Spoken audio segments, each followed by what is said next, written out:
on se retrouve aujourd'hui pour les 10 sorties qui me font très envie d'ici à cette fin d'année 2024. J'en ai pris 10 mais il y en a beaucoup plus. Donc je ne les ai absolument pas classés par ordre chronologique, donc on va faire des bons en avant, en arrière. Et puis voilà, c'est parti! Le premier que j'attendais avec extrêmement d'impatience, c'est une réédition. C'est la réédition de Une braise sous la cendre de Sabaa Tahir qui va sortir chez Big Bang le 2 octobre 2024. C'est une histoire dans laquelle on va suivre deux personnages. On va tout d'abord suivre Laïa qui est une esclave et Elias qui est un soldat et les deux ne sont absolument pas libres.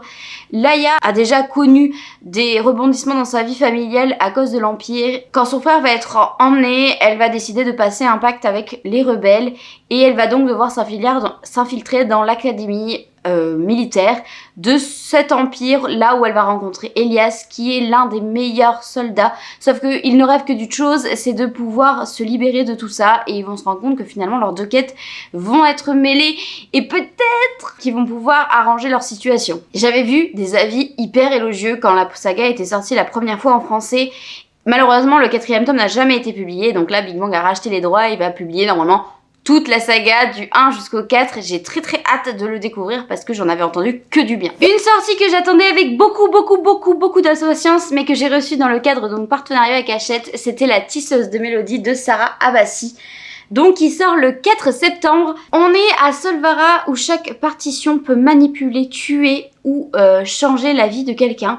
Et on va suivre plus particulièrement Shona qui vit dans l'Atrium et elle fait partie des 49 élus qui permettent de tisser l'avenir des gens, sauf qu'un jour elle va croiser son propre destin à elle et elle va être vouée à être la responsable de la chute de Solvara, même d'un complot contre le roi, et elle va se lier avec Alistair, je crois de mémoire, qui lui est un musicien aristocrate.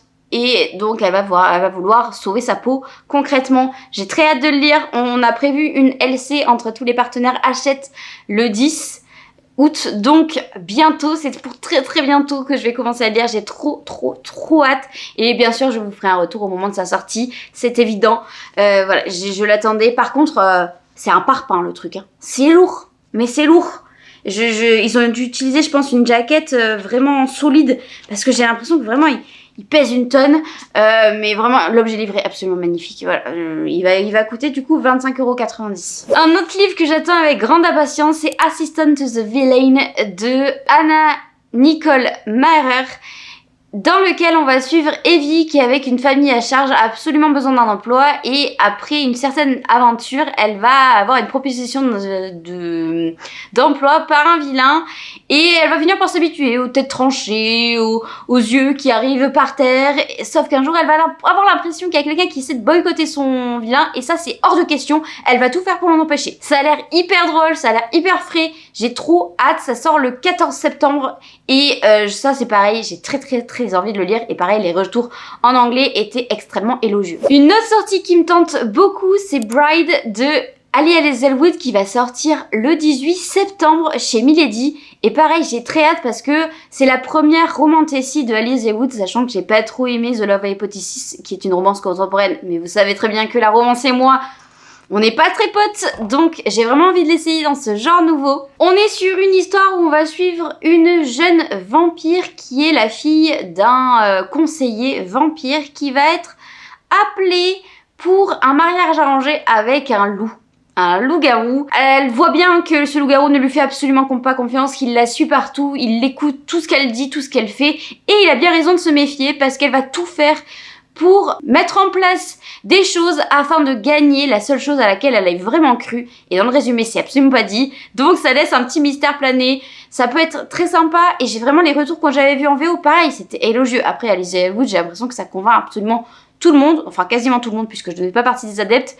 Mais même cette romantécie, elle avait réussi à faire un truc vraiment sympa. Après, vampire, loup-garou, c'est peut-être pas les créatures qui me fascinent le plus, mais ça peut être sympa, franchement, je pense que ça peut être très cool. Le 2 octobre sortira chez Casterman La Lame du Roi de Melissa Blair, qui est donc un mélange entre des assassins, un monde très sombre, Ça peut être trop bien, ça commence bien déjà. On suit donc une tueuse sans scrupules, elle tue, elle vole, elle fait ce que lui demande son roi, sauf qu'un jour après une attaque, elle va être missionnée de retrouver du coup celui qui est à l'origine de cette attaque et il se fait le surnommer l'ombre, sauf qu'en marchant dans ses pas sur les terres des Fae, elle va apprendre des choses sur ses origines qui va complètement la troubler et elle va devoir choisir à qui va son allégeance, est-ce que c'est au roi ou est-ce que c'est à l'ombre? Telle est la question, elle ne sait plus sur quel pied danser. Pareil, ça peut être très sympa, j'aime bien les questions de doute, là, de je ne sais plus vers qui me lier, je ne sais plus à quoi penser, je suis perdue. J'aime bien ces livres-là, là, où finalement tout ce que tu connaissais se casse la gueule et finalement, il va falloir que tu refasses un choix, que tu décides qui tu vas être. Moi j'adore, c'est vraiment en général des livres que j'apprécie grandement. Le 3 octobre va sortir A Diary of Blood de S.T. Gibson et j'ai pas trouvé la maison d'édition qui va publier cet ouvrage. Mais dans tous les cas, ça me fait très envie puisque c'est une réécriture de Dracula dans lequel on va suivre Constanta qui va être transformée en une mariée pour un roi un peu sanglant. J'ai pas trouvé résumé en entier, mais c'est à peu près ça. Une réécriture de Dracula, je peux dire que ça peut être très cool. Et puis vraiment, les avis en VO étaient parfaits. Vraiment, il y a eu un nombre de retours hyper positifs qui me donnent très envie d'essayer, sachant qu'en plus, j'ai une autre saga de S.T. Gibson dans ma pile à lire, Evocation, que j'ai reçue dans la Fairy Loot.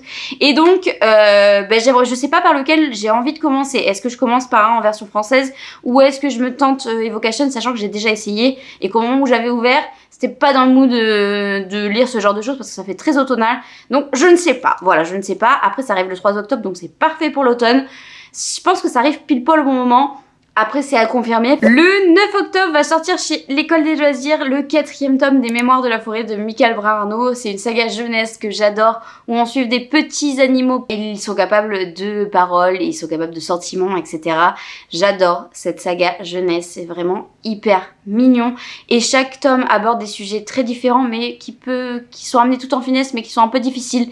J'adore, c'est le dernier tome, donc la dernière saison et j'ai vraiment très hâte parce que vraiment j'adore cette saga. Si vous ne l'avez pas encore découvert, je ne peux que vous la conseiller, peu importe que vous soyez un enfant, un ado, un adulte ou même une personne âgée. Je pense que tout le monde peut trouver son compte là-dedans. Le 10 octobre va sortir chez Sabran le Famier de Lé Bardugo que j'attends avec grande impatience puisque j'aime beaucoup cette autrice, surtout quand elle fait des livres un peu sombre, un peu gothique. On va suivre Louisa qui est douée de magie et quand les gens vont s'en rendre compte, elle va être appelée par le roi parce qu'il a peur d'être déchu après certaines guerres.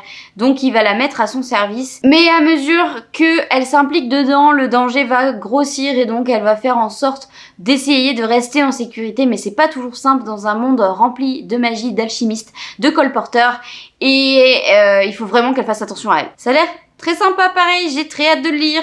Un peu sombre et tout. Ça a l'air très bien, en plus ça se passe dans la nouvelle capitale de Madrid. Début novembre va sortir The Temptation of Magic de Megan Scott. Je ne suis pas sûre de la maison d'édition, j'arrive pas à trouver l'information alors que je l'ai vu passer sur les réseaux sociaux. Mais c'est une saga que j'ai vu passer de nombreuses fois en VO qui a plutôt des bons avis. On va suivre Nicole qui est capable de tuer n'importe quel surnaturel. Mais il ne faut absolument pas que l'éveil la prenne puisque sinon ils vont faire d'elle une chasseresse et elle n'a absolument pas envie de le devenir. Elle va faire sa propre enquête sur l'éveil et va découvrir de nombreuses choses dans une galerie d'art, sauf qu'elle va être prise de court par Kyle, un surnaturel qui va venir faire son enquête au même moment et elle va arriver un peu tard. Parce qu'un tableau a été dérobé, ces deux protagonistes vont devoir absolument s'allier pour démêler le vrai du faux, pour comprendre cette enquête. Elle va donc être tiraillée entre son attirance pour Kyle et le fait qu'elle ne veuille pas que sa double identité soit révélée. Ça a l'air très chouette, c'est une romantécie avec une enquête fantastique.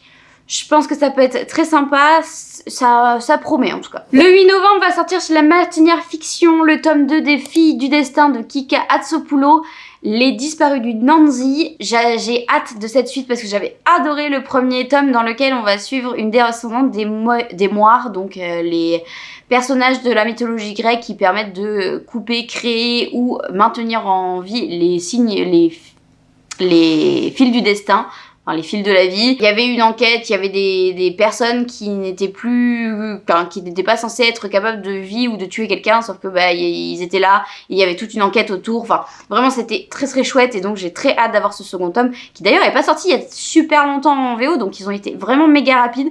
Je suis trop contente, j'ai très hâte de lire la suite. Et enfin le 12 décembre sortira le tome 2 des Oiselles de nuit de Kate J. Armstrong qui est sorti chez De Sexus, que j'ai toujours pas lu à l'heure actuelle, qui est dans ma pile à lire, mais je me dis là il va falloir que je me dépêche à le sortir parce que décembre ça va arriver plus vite que prévu et j'ai vraiment envie d'aimer cette saga, donc j'espère que ça va me plaire et que j'aurai la possibilité de l'acheter le tome 2 en décembre.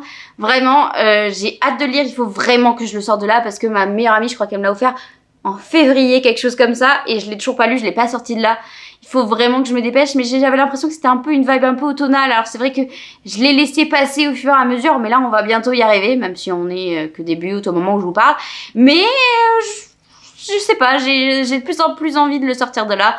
Bref, je m'étale. C'était la dernière sortie, c'était donc la 11e en fait, je me suis gourée, il n'y en a pas 10, il y en a 11. Est-ce que c'est grave? Non. On a fait le tour des sorties qui me faisaient très envie sur cette fin d'année. Je vous retrouve la semaine prochaine pour les sorties littéraires du mois de septembre. Ne vous inquiétez pas, parce que c'est un peu le rituel de chaque mois et il n'y a pas beaucoup de sorties encore sur ce mois de septembre. Donc j'ai très hâte de vous parler de tout ça, sachant que je vous en ai déjà énuméré quelques-unes là qui sortent en septembre. Mais j'ai hâte de voir ce qu'il y a tout en entier, parce que là j'ai pas vraiment encore fait mes recherches. Ne vous inquiétez pas, la vidéo arrivera la semaine prochaine pour que vous puissiez préparer votre budget pour le mois de septembre. Si ce contenu vous a plu, n'hésitez pas à liker, à commenter ou à vous abonner. N'hésitez pas à me dire s'il y a des sorties qui vous font très envie ou des sorties qu'on a en commun peut-être. Je vous souhaite une excellente semaine et prenez soin de vous.